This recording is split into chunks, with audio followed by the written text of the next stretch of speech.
Cotton king studio मधून तुम्ही पाहत आहात एबीपी माझा. नमस्कार महाराष्ट्र, सुप्रभात. या बुलेटिन मध्ये आपलं स्वागत आहे. मी आकांक्षा जावडेकर. मैत्रीबोध प्रकाशनाचे मैत्रेय दादाश्री यांच्या आध्यात्मिक प्रवचनानं आजच्या दिवसाची सुरुवात करूयात.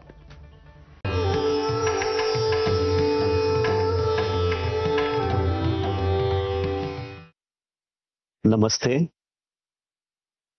आपले जीवन सोपे आणि आनंदमयी करण्याच्या या परिवर्तनाच्या प्रवासात आपल्या सगळ्यांचं स्वागत आहे.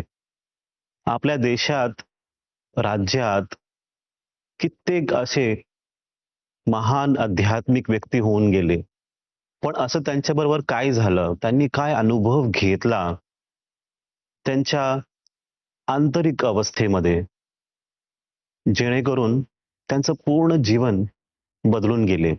जे अशक्य होते ते त्यांनी शक्य केलं.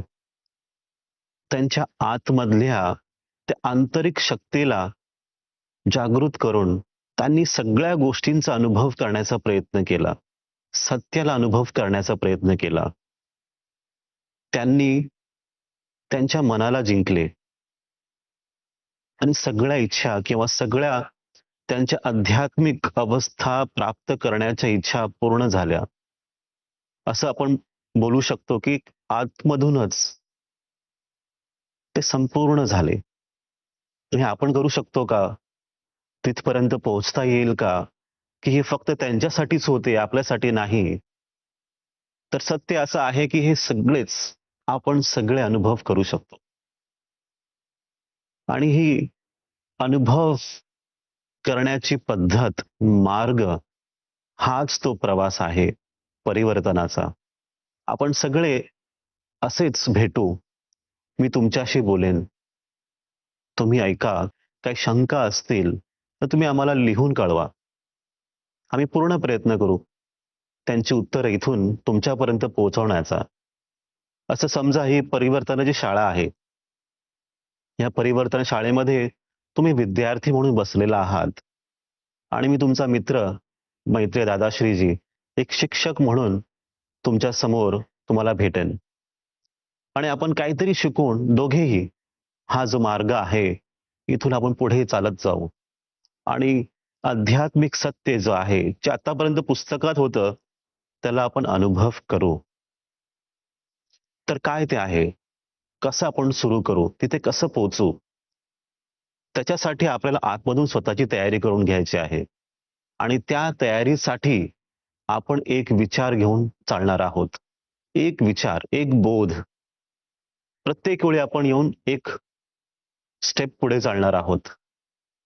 तर पहिली शिकवण काय आहे, काय आहे, आपण जे समजून घेऊ की हे आपल्या आंतरिक परिवर्तनामध्ये काय घडणार आहे आणि काय आतमधून खरोखर बदलतंय.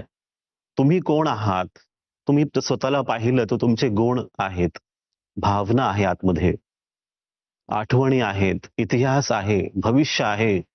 सगळ्या गोष्टी तुमच्यामध्ये आहेत आणि या सगळ्या गोष्टींना आपण मिळूनच एक स्वभाव म्हणून संबोधत असतो की मी हा असा व्यक्ती आहे. पण दुसऱ्यांपेक्षा थोडेसे आपण वेगळे आहोत. रूपाने जरी पाहिले आपण, गुणांनी जरी पाहिलं आपण, तरी आपण दुसऱ्यांपेक्षा थोडे वेगळे आहोत. मग थोडे भिन्न आहोत आपण. मग भिन्न का? काय त्याच्या पाठचं काय कारण आहे की आपण भिन्नच का आहोत? तर भिन्न असण्याच्या पाठीमागे कारण एकच आहे. या सृष्टीचं कारण एकच आहे की तुम्ही विशेष आहात, खास आहात. काहीतरी तुमच्यामध्ये आहे, जेणेकरून या निसर्गाने तुम्हाला बनवलेलं आहे. एक विशेष गुण, विशेष भाव तुमच्यामध्ये आहे. काहीतरी खास गुण आहे आणि हाच एक विचार आहे जो आपण आज पहिल्या दिवशी, पहिला धडा आपला असाच आहे की मी अद्वितीय आहे. आपण अद्वितीय आहोत. आपण सगळे अद्वितीय आहोत. अद्वितीय म्हणजे मी एक असं नाही. अद्वितीय म्हणजे आपल्यासारखा दुसरा कोणी नाही. तुम्हीच एक आहात. काहीतरी तुमच्या आतमध्ये आहे, काहीतरी दडलेलं आहे. कधी वेळच मिळालेला नाही आपल्याला ते पाहण्यासाठी.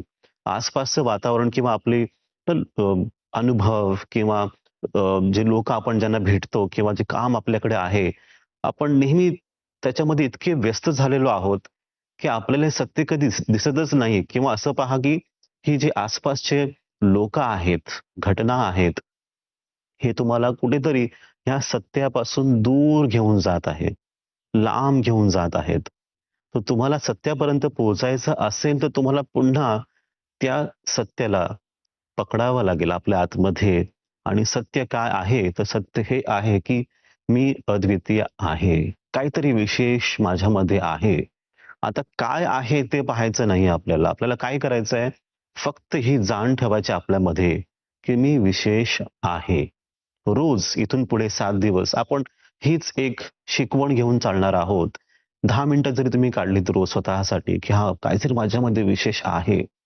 किंवा दिवसभरात तुम्ही कुठे जरी गेलात, लोकांना भेटलात किंवा तुम्ही तुमच्या कामाच्या ठिकाणी जरी गेलात तरी सुद्धा ही एक शिकवण घेऊन चाला तुम्ही.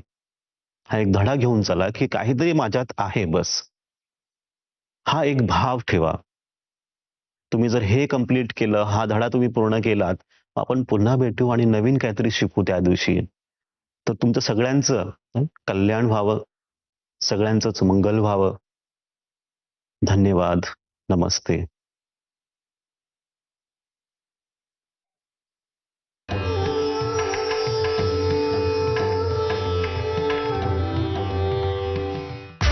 Headlines brought to you by Chitale